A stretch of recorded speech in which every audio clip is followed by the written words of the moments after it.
خاندان کا کوئی ہو، یہ قرآن کہہ رہا ہے ایمان والا ایسوں سے محبت نہیں کرے گا، دوستی نہیں کرے گا، اسے تعلق نہیں بنائے گا، باپ بھی ہو بیٹا بھی ہو کوئی بھی ہو، وہابی ہو گیا دیوبندی ہو گیا تبلیغی جماعت میں چلا گیا اہل حدیث بن گیا غیر مقلد بن گیا تو اب رشتہ ختم، رشتہ ہے ہی نہیں، رشتہ ختم، خود بخود ختم،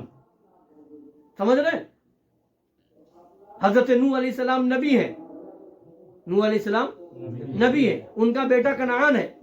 اللہ تعالیٰ فرماتا یا نوح انہ لیس من اہلک، اے نوح وہ تمہارے اہل میں سے ہے ہی، تمہاری اولاد ہی نہیں ہے، کیوں؟ باپ کے دین سے ہٹ گئے، باپ کے دین سے الگ ہو گیا تو اللہ فرما رہا ہے تمہارے اہل سے ہی نہیں، اولاد ہی نہیں۔ حضور پاک صلی اللہ علیہ وسلم کا سگا چچا ہے ابو لہب، مگر جب ایمان نہیں لایا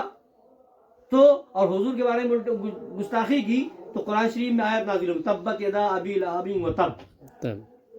ابو لہب کے دونوں ہاتھ ٹوٹ جائیں برباد ہو گیا۔ آج ہم بھی پڑھ رہے ہیں آپ بھی پڑھ رہے ہیں، کوئی کہہ رہا ہے کہ مت پڑھو حضور کا چچا تھا، بولیے کوئی کہہ رہا ہے کہ ابو لہب حضور کا چچا تھا برا مت کہو، یہ آیت مت پڑھو، کوئی کہے گا؟ جو منع کرے کافر ہو جائے گا، قرآن کی آیت پڑھنے تو روکے گا تو قرآن کا انکار کرے گا، بات سمجھ رہے ہیں؟ تو حضور کا چچا تھا، ایمان نہیں لایا گستاخی کی تو آج تک ہم پڑھ رہے ہیں تبت یدا ابی لہب وتب، تو پھر ہماری رشتہ داری کس کام کی آئے گی؟ ہماری رشتہ داری کیا حیثیت؟ اور حضرت بلال رضی اللہ عنہ حبشہ کے تھے، حضرت صہیب رضی اللہ عنہ روم کے تھے، حضرت حبیب رضی اللہ عنہ یمن کے تھے،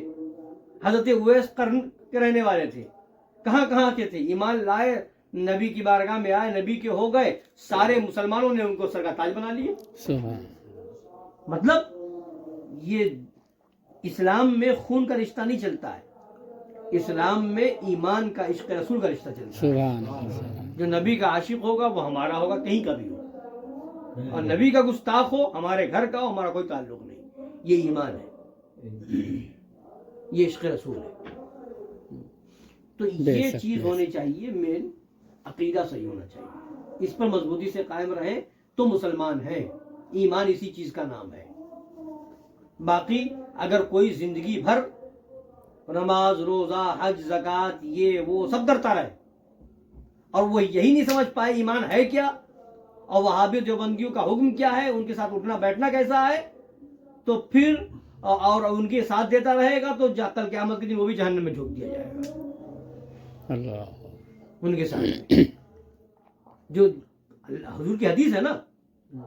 المرء مع من احب الیہ او کما قال صلی اللہ علیہ وسلم، حضور فرماتے ہیں ہر ایک کا حشر اسی کے ساتھ ہوگا جس سے محبت کرے گا، جس سے دوستی ہوگی اسی کے ساتھ قیامت کے لیے اٹھایا جائے گا، سمجھ رہے ہیں؟ تو وہابی سے دوستی کرے وہابی ساتھ جائے گا، دیوبندی سے دوستی کرے دیوبندی ساتھ جائے گا۔ اس لیے ہمارے ماں باپ کو کوئی گالی دے دے برا کہہ دے تو ہم جو ہے اس سے لڑنے بھڑنے ہوتے ہو جاتے ہیں، رشتہ ناطہ ختم کر دیتے ہیں، کرتے نہیں کرتے ہیں؟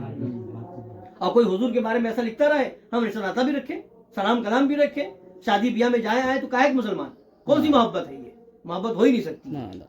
محبت ہوگی تو باپ کے دشمن کو بعد میں چھوڑے گا، نبی کے دشمن کو پہلے چھوڑ دے گا، یہ ایمان ہے،